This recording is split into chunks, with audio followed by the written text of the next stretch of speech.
Bonjour, aujourd'hui un travail sur la notion de salaire qui devra bien distinguer la partie brute de la partie nette.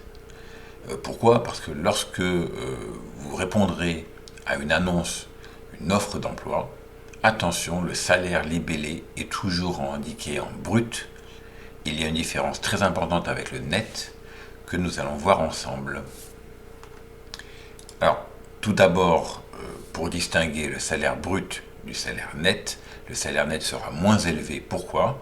Parce que le salaire net correspond à un salaire brut, salaire de base, etc., etc., auquel on retire les cotisations sociales salariales.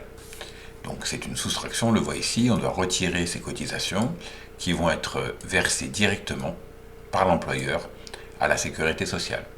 Les cotisations sociales sont prélevées sur le salaire et versées à la Sécu. Que représentent-elles? 23% du salaire brut, soit près d'un quart. Ce n'est pas négligeable et c'est pourquoi on va pouvoir passer à un petit exercice pour analyser le phénomène de manière chiffrée. Vous voyez là une photo de bulletin de paie, un exercice. Prenons le cas de Robert, qui touche un salaire brut de 2500 €. Question, quel sera son salaire net? Si vous désirez le travailler, faites une petite pause sur cette vidéo et ensuite on passera à la correction ensemble. Alors la correction est assez simple. On doit donc calculer les cotisations sociales salariales. C'est le salaire brut au départ, auquel on devra appliquer le taux de cotisation sociale salariale, ce qui nous donne 575 €. Il suffit ensuite, ici, de prendre notre salaire brut, de retirer, d'où le moins, de cotisation sociale salariale, ce qui nous donne le résultat, salaire net, 1925 €. Vous voyez que ce n'est pas la même chose, car le salaire net, c'est celui qui va être payé au salarié sur son compte en banque, et qu'il pourra ensuite dépenser, alors que le salaire brut comprend des cotisations qui directement sont versées à la sécurité sociale.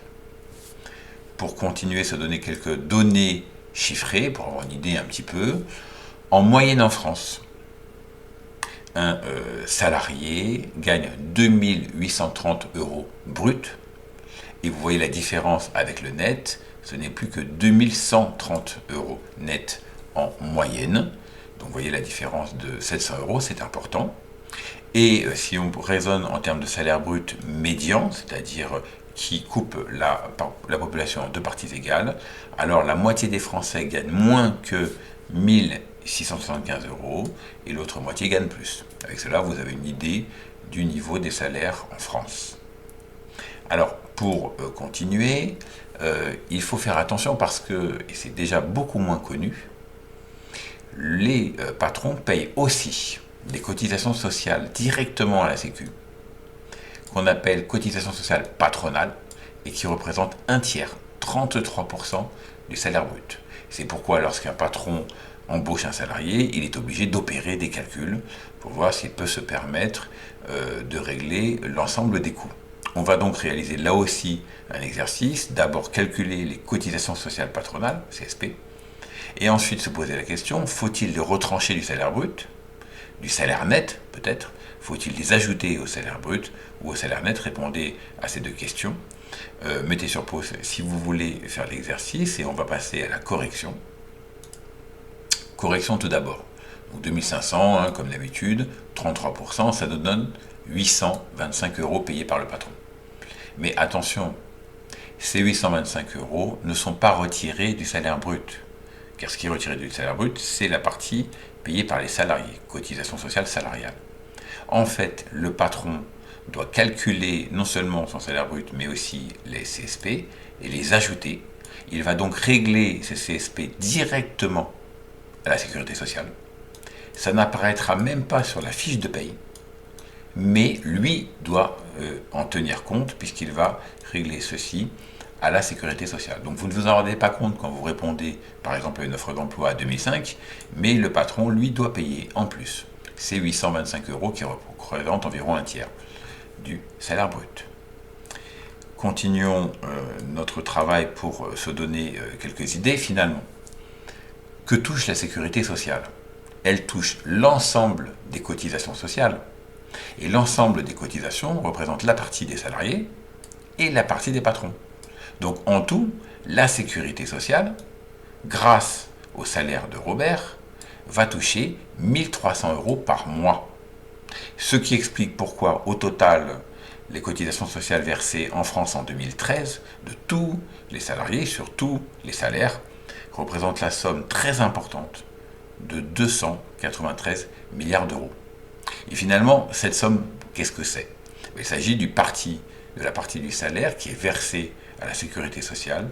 C'est ce qu'on appelle le salaire socialisé, c'est-à-dire mise en commun. Finalement, dans votre salaire, vous avez une partie individuelle et une partie mise en commun.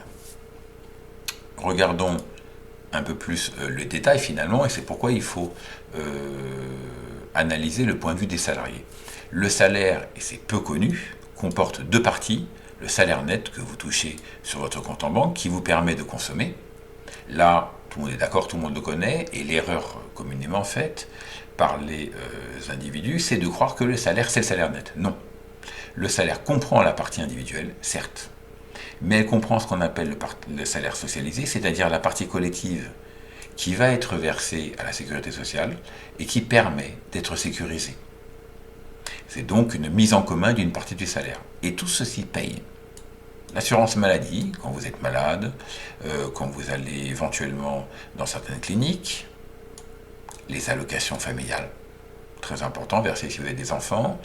Les retraités, de plus en plus nombreux en France, ont besoin de revenus, d'une pension retraite, payée là aussi par les salariés.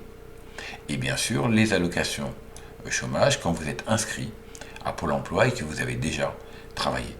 Donc nous le voyons, les salariés collectivement, ici, partie collective, touchent une partie d'allocation qu'on appelle revenu de transfert, allocation versée par la sécurité sociale, et ça fait partie au total de leurs revenus, même s'ils ont une partie individuelle qui est le salaire net. Maintenant, il est important de regarder du point de vue du patron, du point de vue des chefs d'entreprise. Pour les chefs d'entreprise, le salaire finalement, c'est un coût.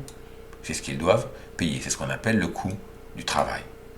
Très souvent, les patrons utilisent l'expression charge pour parler des cotisations sociales qu'ils doivent payer, puisque de leur point de vue, il s'agit d'un poids sur les rémunérations, même si du point de vue des salariés et de la sécurité sociale, il s'agit de cotisations, ce qui n'est pas la même chose. Et on le voit à travers ce petit calcul, pour un salaire brut de 1 250 €, les cotisations sociales patronales, CSP qu'on a vu tout à l'heure, quand même 416 €, ce qui fait un coût total ici de 1 662 €. Coût total du travail pour une personne qui a été payée en brut à 1 250. On le voit ici, il rappelle environ les 33% de cotisations patronales. On peut donc conclure du point de vue du patron, lui, le salaire, finalement, ça représente un coût total, c'est un coût. Ça sort de ses caisses, composé du salaire brut et des cotisations sociales patronales, ou alors du salaire net, plus l'ensemble des cotisations sociales. Et de son point de vue, comme il a à le payer, ça revient au même. Et c'est important pour lui, car il se trouve en situation, comme tout chef d'entreprise, de concurrence avec d'autres pays, où il va repérer les différences de coûts. On le voit ici dans l'Union européenne. Le coût total du travail, le coût du salarié, sur une heure, à compter une heure, est à 23 €. Et on le voit, le chiffre de la France est nettement plus élevé, 10 € de plus de l'heure que la moyenne de l'Union européenne. Évidemment, c'est toujours moins que le Danemark, par exemple, ou la Belgique. Mais c'est plus que d'autres pays, comme par exemple l'Espagne, ce qui, du point de vue du patron, pose un problème de compétitivité, de capacité à résister à la concurrence. Et donc en conclusion, n'oubliez jamais que le salaire est plus complexe que ce qu'il n'y paraît, qu'il y a du brut, du net, mais aussi une partie mise en commun, et que ce salaire, du point de vue des patrons, représente un coût, d'où l'ensemble des débats que nous connaissons sur le montant du salaire.